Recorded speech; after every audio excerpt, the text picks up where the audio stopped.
오늘 우리에게 주신 하나님의 말씀은 고린도후서 11장 3절에서 5절, 13절에서 15절입니다.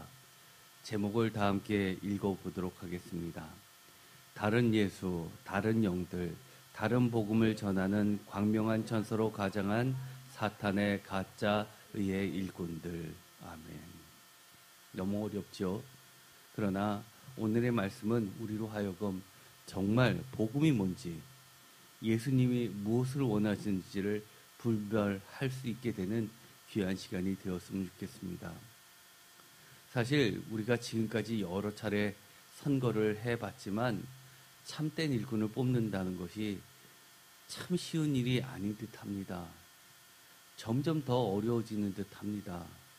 그렇게 기도를 하고서 뽑았는데도 불구하고 시간이 지나고 나면 꼭 후회하게 되죠. 세상에서 어떠한 일을 한다고 하더라도 정말 영분별이라는 것이 세상을 살아가는 데에서도 정말 중요하다는 것을 다시 한번 뼈저리게 느끼게 됩니다. 이뿐만인가요? 사업은 어떻습니까? 매 순간 결정해야 되는 순간에 잘못 판단하여 결정하면 그 뒷책임은 다 고스란히 떠안아야 되는 것이 사업 아닙니까? 세상 일도 이런데 영적인 일에 대해서 영분별이라는 것은 정말 중요하지 않을 수가 없습니다. 영분별의 중요성에 대해서는 강조에 강조를 더해도 부족하다고 할 수 있습니다. 고린도후서 11장 13절부터 15절을 보면 정말 끔찍한 이야기를 적어놓고 있습니다. 13절, 그런 사람들은 거짓 사도요 속이는 일꾼이니 자기를 그리스도의 사도로 가장한 자들이니라. 이것은 이상한 일이 아니라 사탄도 자기를 광명의 천사로 가장하나니, 그러므로 사탄의 일꾼들도 자기를 의의 일꾼으로 가장하는 것이 또한 대단한 일이 아니니라. 그들의 마지막은 그 행위대로 되리라. 이 말씀을 읽어보면 정말 섬뜩하지 않습니까? 사탄도 자기를 광명한 천사로 가장하는 것이 전혀 이상한 일이 아니라고 합니다. 표준세 번역은 놀랄 것은 없다라고 이야기합니다. 아주 쉬운 일이고 흔한 일이라는 것이 되겠죠. 우리는 의의 일꾼도 마찬가지라는 것을 알게 됩니다. 이것이 의의 일꾼인지 사탄의 일꾼인지를 분별하는 것도 어렵지만 사실은 이 본문을 통해서 우리가 한 발짝 더 나아가면 나도 모르게 나는 광명한 천사 의의 사도를 쫓아간다고 열심히 했는데 잘못하면 사탄의 일꾼 밑에서 정말 의의 일꾼이 아니라 사탄의 일꾼으로서 일을 하게 되는 경우가 발생되면 어떡하냐라는 두려움이 생기게 됩니다. 광명한 천사로 가장한 사탄의 근원은 창세기 최초 인류의 범죄에서부터 있었던 일이라고 사도 바울은 일깨워주고 있습니다. 고린도후서 11장 3절, 뱀이 그 관계로 하와를 미혹한 것 같이 너희 마음이 그리스도를 향하는 진실함과 깨끗함에서 떠나 부패할까 두려워하노라 라고 이야기합니다. 이 의의 천사로 가장한, 의의 일꾼으로 가장한 이 사탄의 노력은 아주 오랜 역사 속에서 또 그 기법도 계속해서 발전하면서 처음부터 지금까지 우리를 괴롭혀왔다고 이야기를 하는 겁니다. 4절, 만일 누가 가서 우리가 전파하지 아니한 다른 예수를 전파하거나 혹은 너희가 받지 아니한 다른 영을 받게 하거나 혹은 너희가 받지 아니한 다른 복음을 받게 할 때는 너희가 잘 용납하는구나. 정말 답답한 사도 바울의 심정이 그대로 묻어나 있습니다. 표준세 번역으로 읽어보겠습니다. 어떤 사람이 와서 우리가 전하지 않은 다른 예수를 전해도 여러분은 그런 사람을 잘도 용납합니다. 여러분은 우리에게서 받지 않는 다른 영을 잘도 받아들이고 우리에게서 받지 않은 다른 복음들 잘도 받아들입니다. 잘도 받아들입니다. 잘도 받아들입니다. 용납도 잘도 합니다. 라고 하면서 세 번의 완전수를 통해서 얼마나 안타까운 심정을 토로하고 있는지 우리에게 가르쳐주고 있습니다. 여기서 이야기하는 것, 다른 예수, 다른 영, 다른 복음이라고 이야기합니다. 우리는 늘 이렇게 이야기할 겁니다. 나는 절대로 다른 예수로에 빠지지 않을 거야. 나는 결코 다른 영에 미혹되지 않을 거야. 나는 다른 복음은 용납조차도 꿈도 꾸지 않을 거야 라고 누구나 자신하지 않습니까? 그럼에도 불구하고 잘도 용납하고 잘도 받아들이고 또 잘도 받아들인다고 사도 바울은 이야기하는데 이것이 2000년 전의 이야기로만 끝나면 좋겠지만 지금도 그렇다는 이야기입니다. 그러면서 5절에 이렇게 이야기합니다. 나는 지극히 크다는 사도들보다 부족한 것이 조금도 없는 줄로 생각하노라. 나는 저 가장 위대한 사도들보다 조금도 못할 것이 없다고 생각합니다. 라고 이야기하는 것을 보아서는 이 다른 예수, 다른 영, 다른 복음을 전한 자들이 누구였을까라는 것에 간접적으로 제시를 하고 있습니다. 지극히 크다는 사도들에 속했던 사람들이 전한 다른 예수, 다른 영, 다른 복음이라는 것을 알 수 있게 됩니다. 우리가 저건 다른 예수야, 저건 다른 영이야, 저건 다른 복음이야 라고 누구나 다 받아들일 정도로 분별할 수 있을 정도로 우리에게 다가온다면 무엇이 걱정이겠습니까? 그런데 모든 사람들이 지극히 크다고 인정하는 사도들 또는 거기에 소속되어 있는 여러 가지 단체나 자격이 있는 집단에서 전한다고 하면 우리는 어떨까요? 아마 대부분의 기독교인들도 잘도 용납하고 잘도 받아들이고 잘도 받아들일 수밖에 없을 것 같습니다. 우리도 부흥회다라고 하면서 여러 교회가 연합한 부흥 집회를 가보면 사실 제대로 검증하지 않은 채로 강사가 서서 말씀을 전하는데 정말 답답하다고 토로했던 성도님들이 참 많았습니다. 어떻게 이렇게 많은 교회들이 연합해 모이는 곳인데도 저렇게 자기 생각을 부끄럼 없이 얘기할 수 있을까라고 이야기하는 근거들을 보면 너무나 분명한데도 불구하고 그렇게 유명하다는 이 유명세를 빌어서 여기저기 큰 집회에 불려 다니면서 그렇게 다른 예수, 다른 영, 다른 복음을 전하는 것을 들어보면 정말 안타까움이 극에 달합니다. 저는 이 본문을 읽어보면 그런 생각이 듭니다. 정말 조심해야겠구나라는 생각이 듭니다. 그리고 말 한마디 잘못하면 이 지극히 크다는 사도들이 왜 나를 공격하냐라고 하면서 역공을 핀다면 밟기 시작하면 밟힐 수밖에 없겠구나 하는 두려움도 든다는 겁니다. 마지막 때가 가까울수록 참 복음을 믿고 그리스도의 참된 일꾼이 되려면 아까 사도 바울이 이야기한 것처럼 고린도후서 11장 3절에 있는 것처럼 뱀이 그 관계로 하와를 미혹한 것 같이 너희 마음이 그리스도를 향하는 진실함과 깨끗함에서 떠나 부패할까 두려워하노라라는 말씀처럼 순전한 하나님의 말씀에 기초한 영분별로 바른 행위의 열매를 맺는 것이 무엇보다도 중요하게 됩니다.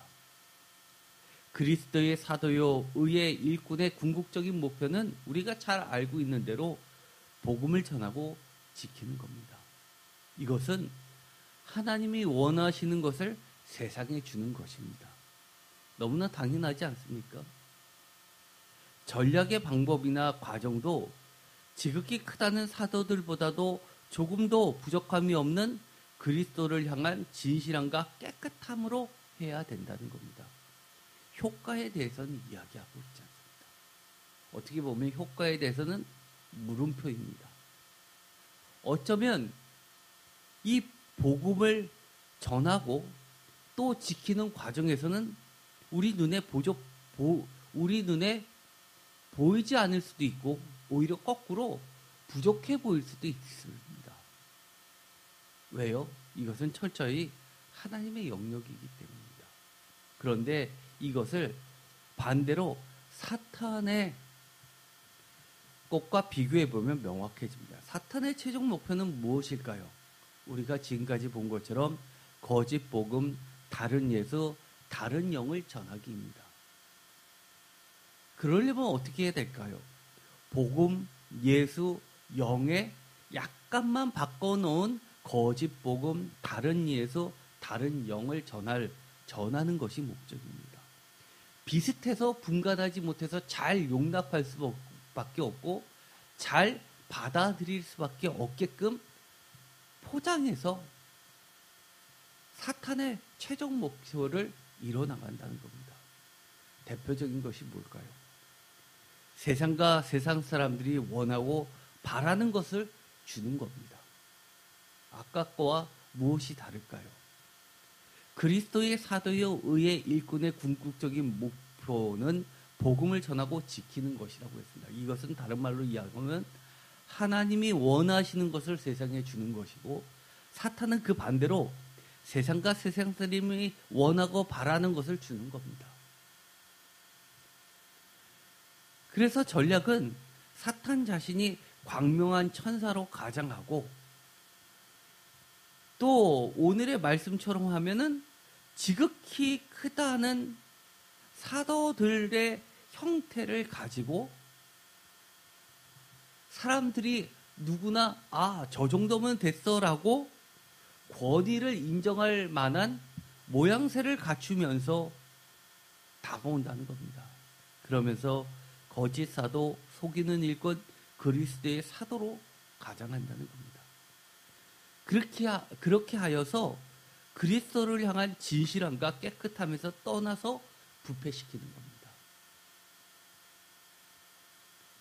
우리가 이런 이야기를 하면 나는 절대로 그리스도를 향한 진실함과 깨끗함에서 떠나서 부패하지 않아 라고 말을 할 겁니다. 그런데 우리가 실제로 그리스도를 향한 진실함과 깨끗함에서 떠나서 부패 이미 한 사람을 보면 자신은 절대로 부패했다고 생각하지 않습니다. 효과는 어떨까요? 세상에서 세상 사람들이 원하고 바라는 것을 주었기 때문에 세상적 지지를 이끌어내는데 대단히 성공적입니다. 사람들의 관심을 끌기에도 충분합니다.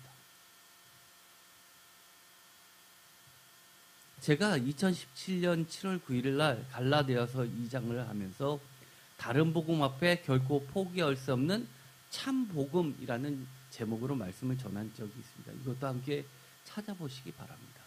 갈라디아에서 이 사도 바울이 끝까지 중심적으로 이야기했던 것은 참 복음이었습니다. 그런데 참 복음은 진리와 믿음, 은혜와 사랑, 자유와 생명이었죠. 그런데 우리가 알고 있는 이 사랑이라는 개념만 놓고 보기에도 다른 사랑은 우리들이 생각하는 사랑하고 참 많이 다릅니다. 사람들한테 잘해주는 것이 사랑일까요? 세상 사람들은 그렇게 이야기하죠. 나한테 잘해주면 참 사랑이 많다라고 이야기합니다. 내가 이익이 되면 사랑을 받았다라고 이야기합니다. 그런데 기독교의 참 사랑이 뭔가요? 진리를 전해주고 참 생명을 전해주고 잘못은 잘못했다고 지적해주고 잘못에서 벗어나서 옳은 정의의 진리의 하나님의 길로 가게 하는 것이 사랑입니다. 그러다 보니까 때로는 사랑이 아프기도 합니다. 사람들이 싫어할 수도 있습니다. 무조건적인 사랑이 아니라 예수님 안에서, 진리 안에서, 하나님 안에서 사랑입니다.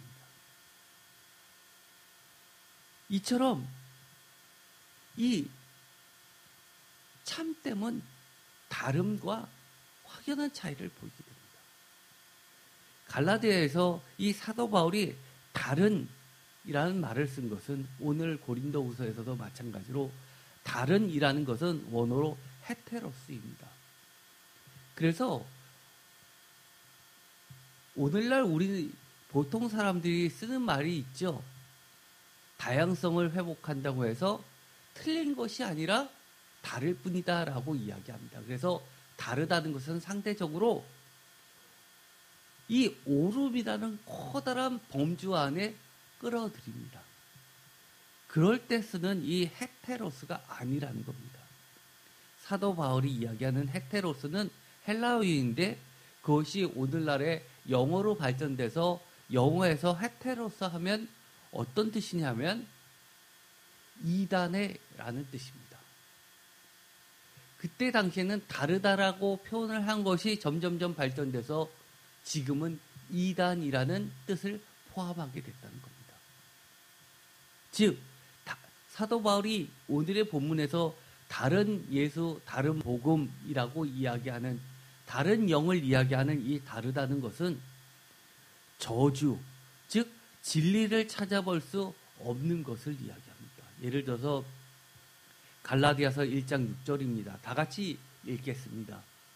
그리스도의 은혜로 너희를 부르신 이를 이같이 속히 떠나 다른 복음을 따르는 것을 내가 이상하게 여기노라. 다른 복음은 그리스도의 복음이 아니라 잘못된 복음입니다. 갈라디아서 1장 7절 다 같이 읽겠습니다. 다른 복음은 없나니 다만 어떤 사람들이 너희를 교란하여 그리스도의 복음을 변하게 하려 함이라. 이어서 이렇게 이야기하죠. 다른 복음을 그리스도의 복음을 변하게 하는 것이라고 이야기합니다. 사도 바울은 심지어 이런 이야기까지 합니다. 갈라디아서 1장 8절 다 같이 읽겠습니다. 그러나 우리나 혹은 하늘로부터 온 천사라도 우리가 너희에게 전한 복음 외에 다른 복음을 전하면 저주를 받을지어다. 얼마나 사도 바울이 그리스도의 복음을 붙잡으려고 애를 썼고 다른 복음을 멀리하려고 애를 썼냐 하면 다른 복음은 저주라고 생각한 겁니다. 우리가 저주를 용납할 수 있습니까? 불가능하죠.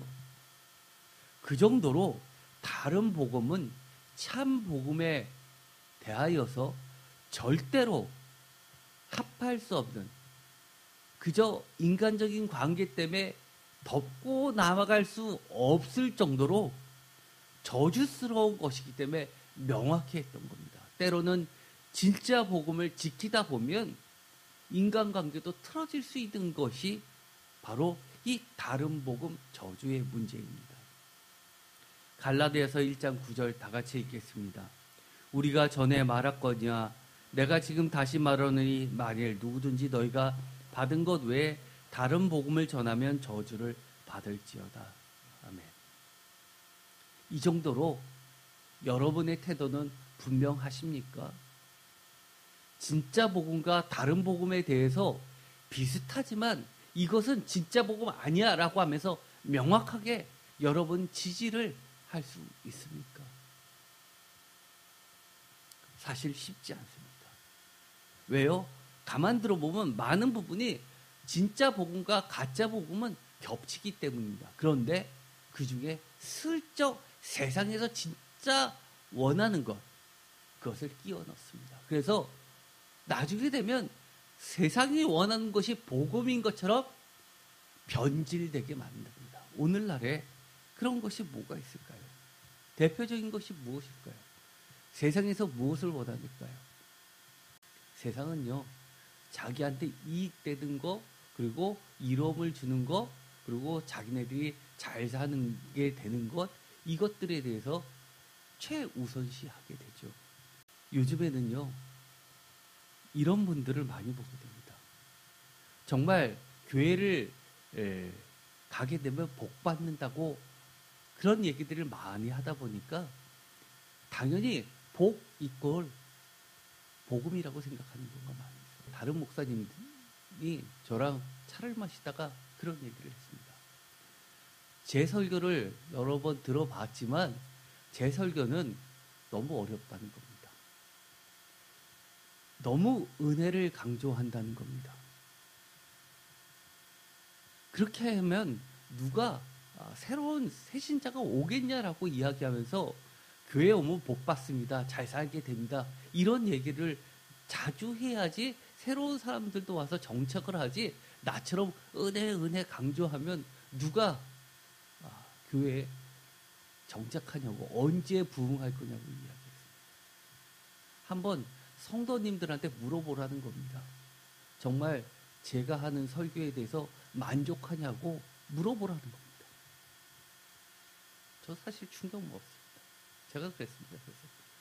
그래서 그렇게 복을 강조하는 교회 많잖아요. 저까지 그러면 어떡합니까? 그래도 저 같은 교회 하나는 있어야 되지 않을까요? 제가 그러고 말았습니다. 너무너무 속상했습니다.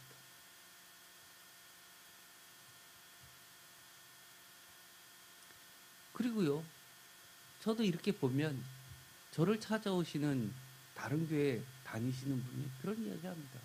자기가 도석장도 했고 교구장도 했지만 자기의 자녀들이 원하는 대학을 못 가고 또 어렵게 되고 나니까 내가 그동안 봉사활동 그렇게 한 것들에 대해서 후회하게 됐다고, 믿음도 이제는 다 잃어버리게 됐다는 이야기야.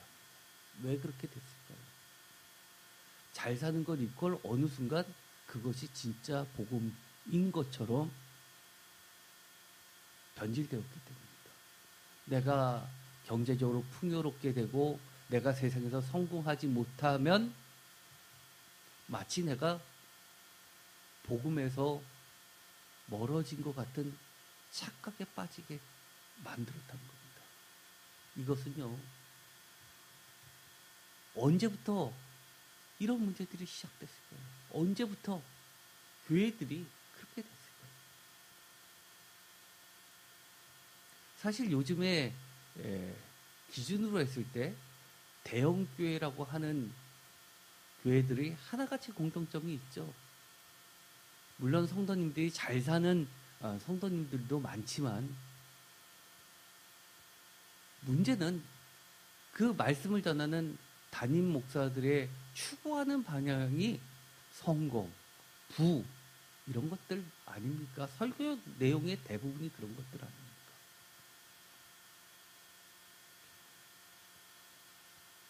심지어 저는 그분들의 말씀을 듣다 보면 이런 생각마저 듭니다. 야, 하나님을 완전 거지로 만들고 있네 라는 생각까지 듭니다. 우리가 사업을 해서 돈을 벌여서 그 돈을 가지고 성교 헌금을 쓰고 또 교회에 무엇인가 베풀고 또 목사님을 대접하면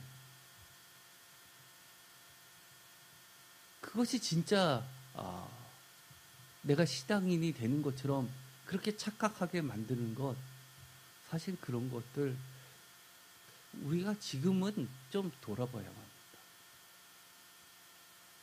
내가 벌어서 드리는 그 헌금 액수가 하나님의 그 부유함보다 얼마나 많이 있습니까? 세상 모든 것을 갖고 계신 분이 하나님이시고 세상에서 가장 부유하다는 것보다도 훨씬 부유하신 분이 하나님인데 끝까지 우리가 내는 그 헌금, 그게 없어서 하나님이 쩔쩔매실까요? 저는 그렇게 생각하지 않습니다. 오히려 그것보다는요, 우리가 조금은 세상 보기에 그렇게 풍요롭진 못해도 바르게 살고 정말 하나님이 싫어하시는 건 조금도 안 하면서 그렇게 신앙생활을 이어나가면서 세상생활도 해나가는 모습을 보면 하나님 기뻐하시지 않을까요? 비록 돈은 많이 못 벌어서 헌금은 많이 못해도 하나님은 그것을 통해서 훨씬 더 기뻐하실 것 같습니다. 다른 사람으로부터 리베이트 안 받고 다른 사람에게 부당한 거 요구하지 않으면서 그러면서 내가 성실히 일하면서 주님이 주신 그 열매를 따먹고 사는 것 자체가 그것이 진짜 하나님 보시기에 복이지. 남의 기업에 몰래 들어가서 기밀을 빼와가지고 그걸로 큰 부자 돼가지고 교회에다 큰 헌금하고 목사님한테 차 사주고 그러고 장로 되면 뭐합니까? 오히려 그것에 대해서 담임 목사가 야단치고 그렇게 하면 그렇게 할 바에는 사업하지 말라고 얘기해줘야 되는데 오히려 담임 목사가 그 사람을 위해서 기도해 주자고 그렇게 얘기하지 않습니까? 저는요 이 땅에 교회가 점점점 그렇게 돼가는 것에서 너무너무 마음이 아픕니다. 요즘에 전도한다고 상가에 가서 물건 사주는 거 뭐 찬반 논쟁이 많이 있죠. 장점은 그렇게 해서 정말 예수님을 모르는 사람들이 교회에 올 수 있습니다. 그러나 장기적으로 그것은 우리가 생각해 봐야 됩니다. 정말 복음만 전해도 그들이 복음을 받아들이고 교회에 올 수 있게 하는 것은 성령님인데 우리가 그 성령님의 활동을 혹시 의심하고 믿지 못하기 때문에 돈을 써서 그렇게 전도를 해야 된다고 생각하는 것 아닐까요? 그러다가 교회에서 가게 무엇인가가 사주지 못하고 혜택을 베푸지 못하면 교회를 떠날 겁니까? 그런 일들이 있었죠.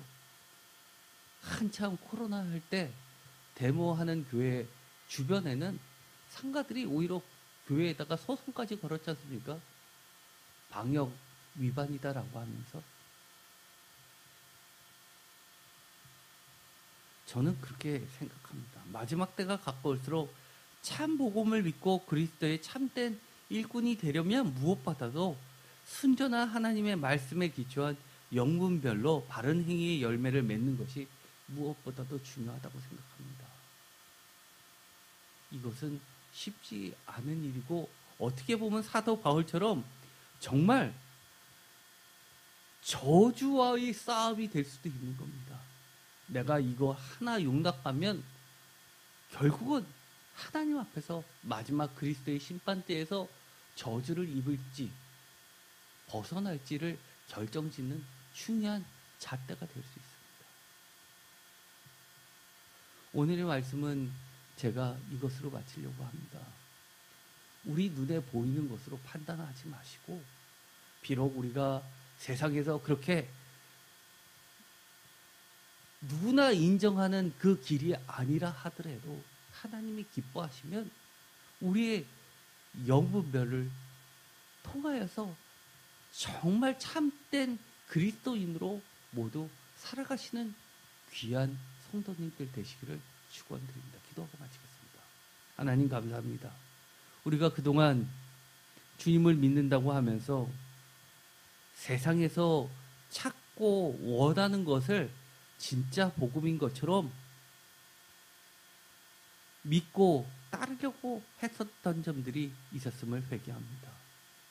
우리의 영을 성령님께서 맑게 하여 주시사 그리스도의 영으로 모두 변화되게 하여 주셔서 매 순간 우리를 순전한 믿음에서 벗어나게 하는 것들을 분별하게 하시고 참된 복음, 그리스도의 복음 지켜내면서 끝까지 순수한 신앙생활 할 수 있게 하여 주시옵소서. 예수 그리스도의 이름으로 기도드립니다. 아멘.